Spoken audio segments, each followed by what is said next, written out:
On my birthday, my niece splashed wine in my face. Now your ugly mug matches your personality. My family supported her, and I just smirked. In the morning, she called, "Why haven't you paid for my studies?" My answer clearly didn't please her. And before we continue, please tell me what country you're from and how old you are. Enjoy listening. Marina loved the early morning hours, when the city hadn't yet woken up, but the kitchen was already alive with sounds. The quiet click of the kettle, the soft hum of the refrigerator, the rustle of gloves as she pulled a cup washed the night before from the sink. At this time, thoughts were stacked neatly, like reports, and each thought found its own shelf. She lived this way, on shelves, not out of dryness, not out of tediousness, but out of respect for her own efforts. Order in her life was a way not to spill herself. Marina's childhood was simple. A cramped two-room apartment on the third floor of a panel building, rusty pipes, rough plaster under the window, summer holidays at her grandmother's that smelled of dill and linoleum. Her mother worked as a nurse, quiet, tired, with a sore back and gentle fingers that could hold a thermometer like a bird. Her father disappeared early. He didn't die, he just left. He's been carried too far, her mother said, not allowing herself any anger or tears. In those uncrying eyes, Marina first learned that resilience can be daily, unnoticeable, unremarkable. Her sister, Lena, was 3 years younger, had a loud laugh, lived emotionally, asked for a lot, and rarely thanked. Marina loved her instinctively, the way people love those who have been there from the very first words. When Marina turned 17, she was already working part-time in the evenings, typing up student papers, working in the school library, copying books, and helping neighbors with accounting chores for pennies. The numbers always obeyed her, lined up in rows, didn't argue, and obeyed. Then came technical school, then college in the evenings, then her first steps at someone else's company, where they initially kept her on the phone. She didn't mind. For her, work was a ladder, not without steps, but with direction. At this time, her sister was already dating her future husband, a gentleman but prone to weaknesses. He had several jobs, none of which lasted long. He loved to talk about how one day everything would work out, as soon as the opportunity presented itself. Marina listened and knew. Chance is not a gift, but work. But she didn't argue, she helped. When Lena's daughter Anya was born, Marina worried about her as if she were her own. Tiny socks, conversations about the heat, late-night phone calls when the baby wasn't sleeping. Anya was growing up, growing smart, with lively green eyes, loving sweets and new sneakers, and quickly learning the rule: if you need anything, Aunt Marina will help. Marina truly did help constantly. Today, medicine for mom; tomorrow, renovations in Lena's rooms; the day after, the payment for Anya's English courses. Lena sighed. "You understand, it's hard for us." Marina nodded. Gradually, her work became more than just a living, but a business. She moved to a large company, honed the habit of being on time, not making excuses, not making empty promises. At 34, she took the risk of opening her own agency, small, but sustainable. Several outsourced companies, 3 full-time employees, and a young intern whom Marina took from the institute to look around. She kept order herself. Not because she didn't trust, but because you can only trust what you're sure of. Lena got divorced around that time. Her husband went from "everything will do" to "everything will go." He left home too. They stayed for classes. Lennon, out of a quarrel with reality, constant requests. Marina shouldered some of the expenses, not considering it a feat. She believed in simple arithmetic. Those who can, support. In those years, there were always New Year's gifts for her niece in her apartment. In the spring, sneakers; in the summer, a travel voucher, and then tuition fees. When Anya entered a prestigious faculty, Marina prepared the money, handed it over, and Lena said, "Well, you understand, we can't do without you." Anya grew up reinforcing in her mind the idea that motherly care, naturally, comes by default. She learned to smile as if she were doing someone a favor, to accept gifts as a reward for her existence, to be late for greetings and say, "Well, no one died." Marina would notice, then ignore them. At 45, Marina decided to celebrate her birthday at home. Quietly, like a family. She bought a green salad and ripe tomatoes, washed the countertop until it squeaked, figured out how to arrange the plates so everyone could sit comfortably, and even got out the old glasses she'd been saving for guests from the cupboard. She didn't expect pompous speeches, didn't like empty toasts. She wanted an evening without complaints, without gossip, without sidelong glances. The guests arrived noisily. Lena was wearing a new dress, which, as it turned out later, a friend had helped me out with. Well, you know, the guy from Kursk who always said, "I may not drink, but I'll pour you a drink." Cousin Natasha, who knew everything about everyone, and Anya, with her phone in her hand, a moving ribbon in her eyes, the tired half-smile of someone for whom every event is a backdrop for a story. Marina said, "Come in." The first half hour was business as usual. Conversations about prices, what kind of government we have, the weather, why you don't have a husband, Marina, you're a normal woman. Marina had heard this for years. She had learned to ignore other people's attempts to shape her life by their standards. She poured wine and raised her glass. "Thank you for coming."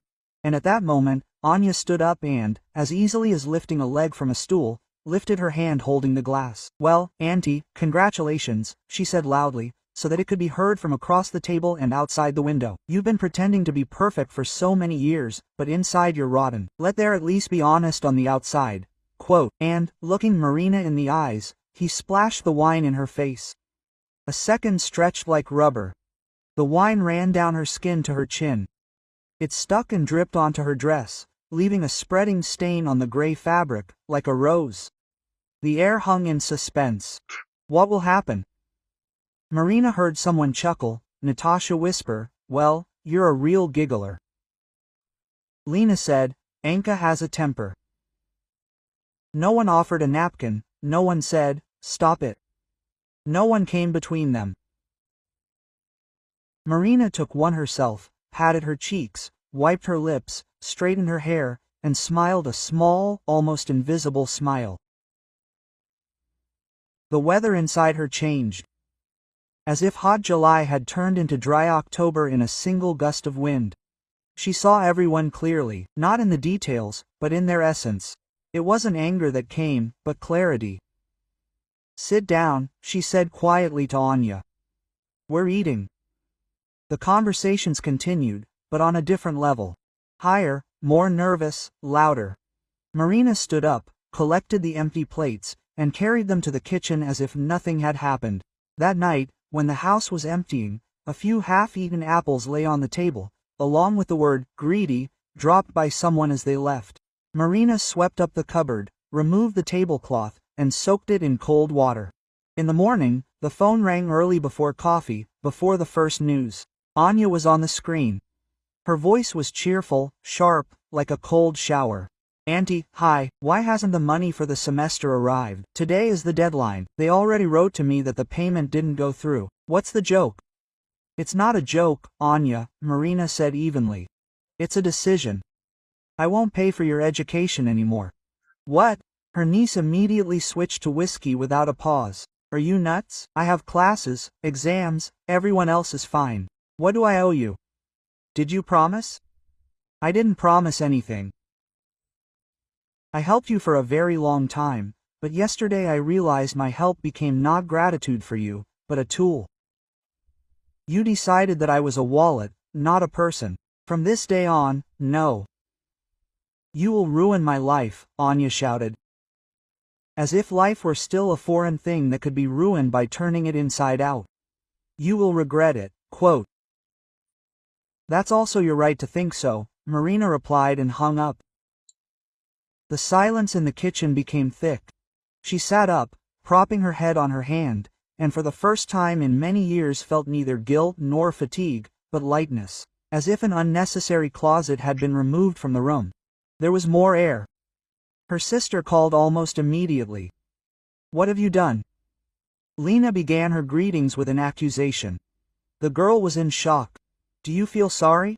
Are you a millionaire? She's studying. She's calculating." Lena, quote, Marina spoke quietly, as they say to those who have long since stopped hearing. "For 4 years I've been paying for Anya's studies. I bought her gadgets, sneakers, paid for trips, covered up holes. It was my decision to support. But yesterday you saw what your family gratitude looks like. It looks like wine in the face. I set a limit." "Lord," the girl said too much. Quote, Lena broke her voice against herself, like a curb. "You're an adult, you're smart. Really? Quote, is this why this is happening? Marin, are you insane? Are you ruining her life? Ruining someone's life is like making someone out of them. I did the opposite. I supported your laziness. Not anymore." Marina pinched the bridge of her nose with her fingers for a second, removing the tight elastic from the inside. "Tell her she's an adult. Let her think about where to work, how to pay. I'm not leaving her, I'm stopping being an ATM." "You're just greedy," Lena said almost in a whisper and hung up. 2 days later, Anya's post appeared on social media. It was full of words about a relative who abandoned her in a difficult moment, about toxic rich women, about envy and control. There were likes, reposts, comments. Marina read it and said nothing. She didn't want to speak at the podium in a hall where the topic of the lecture was, how to quickly get angry. She turned off the phone and went to work. A week later, Anya called sobbing again. "I'm being expelled through tears. I'm behind on my payments. I don't know what to do. Help me out." Marina listened and suddenly saw in front of her not a girl who was fed with other people's money, but a child for whom no one set boundaries.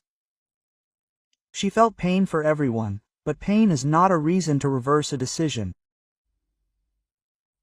"Anya, you can take an academic leave, find a job, save up for the fees, and come back. You can talk to the dean's office, ask for an installment plan. This is your life. You are the most important thing in it. If you wanted, you would have transferred the money." Suddenly, the rage returned, like a tiger in a cage. "But I deliberately stopped doing for you what you should do yourself." Marina did not raise her voice. And let's leave it at that. She hung up and sat for a long time, looking at her palms. There were small scars on them. The memory of the things she had touched. A knife when she cut tough bread, scissors when she opened boxes, a key that got stuck in the lock in the office. Hands that had been doing other people's work for years felt like they could rest for the first time. Life didn't change overnight. Marina's family stopped inviting her to get-togethers. Relatives stopped calling for a minute to discuss their taxes. Anya stopped posting, and her feed no longer featured taunting stories, only memes and pale photos of cheap coffee. Marina didn't follow. There's so much in the world that you can't watch just one other person's performance. Life began to tune like a piano after a long silence. Instead of family shouting and complaints, her calendar now included yoga twice a week, a trip to the museum on Saturdays, and a date with friends without the obligatory questions about her personal life. She bought herself a ceramic mug that she wasn't ashamed to admire, and a new blanket, soft and gray, like warm fog. Her house ceased to be a train station, where everyone was walking, making noise, and demanding things. Home became a home. In the spring, Marina bumped into Anya on the street. She was standing at the cafe with 2 girlfriends. She laughed without joy. The jacket was cheap and new at the same time. Her face was tired. Seeing her aunt, Anya put on a smile like makeup. "So, are you happy?" she asked without saying hello. "You see, I can manage without your money." Marina nodded. "That's good. I'm glad." "Glad?" Anya shook her head, her voice scratched with resentment. "You hate me." "No," said Marina. "I just stopped doing for you what you were supposed to do." "It's not hate. It's respect for you, the real you, not the imaginary one.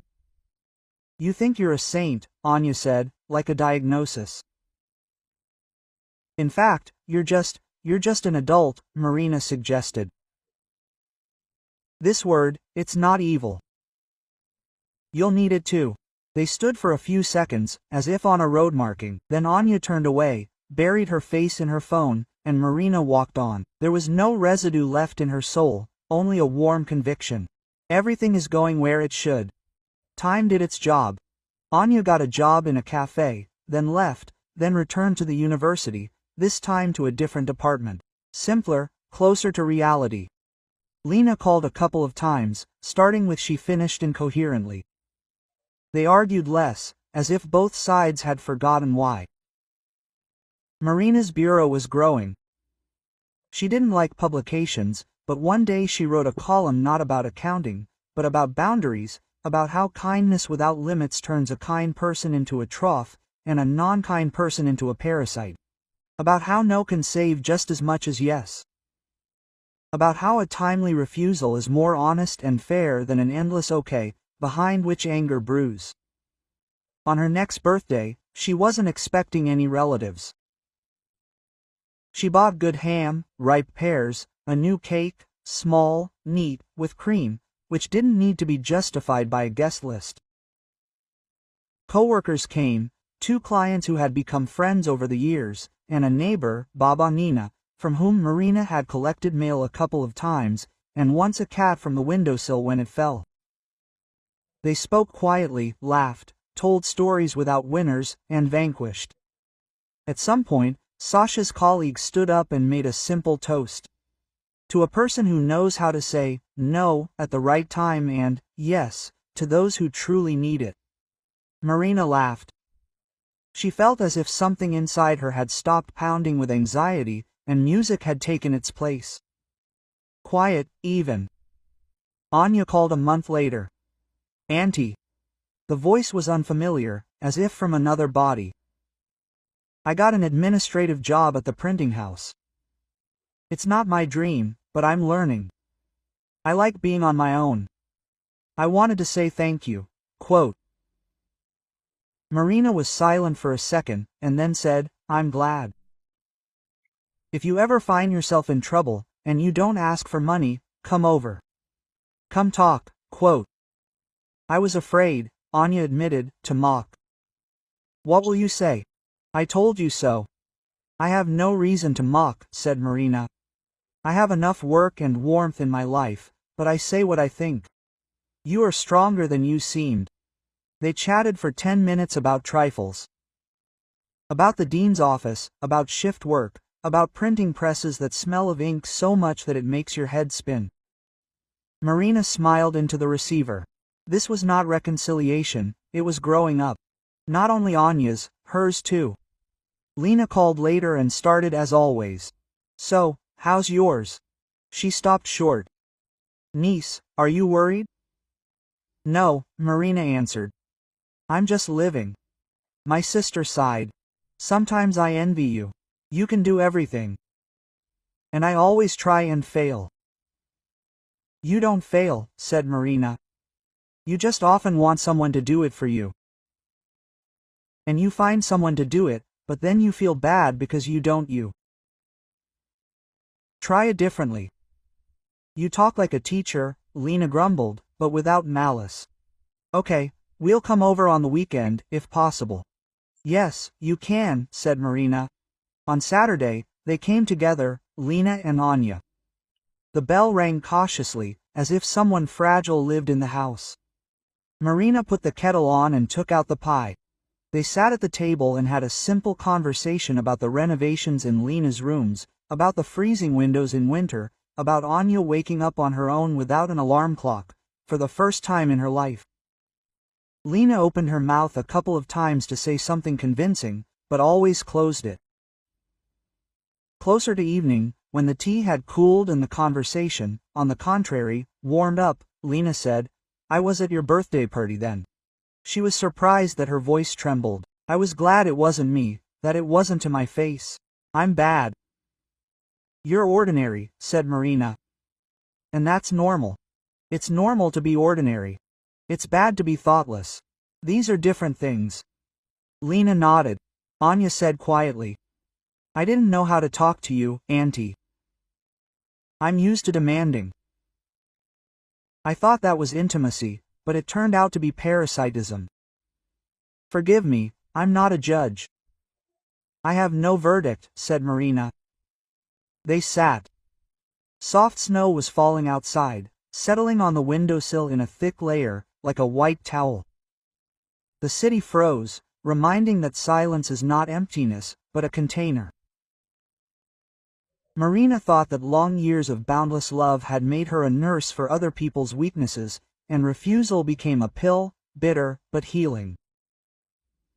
When they left, their warmth remained in the hallway. Marina closed the door and leaned her back against it. Marina didn't have a husband, she had friends. The following summer, she met a man, Igor, taciturn, stubborn, able to fix what others they threw it away. They discovered they both enjoyed strolling in the botanical garden, where it smelled of grass in the summer and the warm, humid air of the greenhouses in the winter. Igor had a teenage son whom he hadn't seen due to a difficult divorce. Marina listened to him, and for the first time in a long time, her inner accountant didn't kick in. The family was gradually rebuilding. Lena found a simpler, but more stable, job. She stopped lying to herself, and her voice became quieter. Anya graduated with a ceremonial flourish, without much drama, got a permanent job at the same printing house, and began visiting her aunt just for tea, without a hint of translations. Sometimes she brought pastries and told stories about clients who wanted everything at once. Marina listened and smiled. She hadn't forgotten that glass. Memory doesn't fade on command, but memory is no reason to live with resentment. It's just a sign on the side of the road. There was a hole there, further on, more equal. One day, Marina was walking home from work when her neighbor, Baba Nina, caught up with her. She was a strong, old woman with eyes that saw everything. Here's what I'll tell you, Marish, said Baba Nina, moving her legs like an abacus. You used to be a cucumber, strong and salty, but now you're a tomato from a greenhouse. Juicy, that's good. Kindness without salt is sourness, and without warmth, a stone. You've found a balance. Well done, quote. Marina laughed. Compliments like these aren't made up. She went up the stairs, opened the door, and turned on the light. Her shoes lay neatly stacked in the hallway. Her jacket hung on a hook. Letters that needed sorting were on the shelf. Sometimes we think we need more love. In fact, we need less of the habit of loving those who don't love us. Boundaries aren't about no. They're about yes to yourself, to your time, to your silence. At the end of autumn, before the frost had set in, Marina suddenly realized she wasn't afraid of her next birthday. She no longer had to prepare for defense, craft evasive phrases, deflect conversations, or sweep words out from under her feet like rugs. She wrote in the chat, "Whoever wants to come, come." And those who wanted to came, without any triumphant toasts, without any demonstrations. At some point, Igor quietly took her hand under the table, warm, working, with its scars, and simply sat there, holding it. She looked at him, and he didn't need to say anything. Between two people who have room to breathe, there's silence, the best language.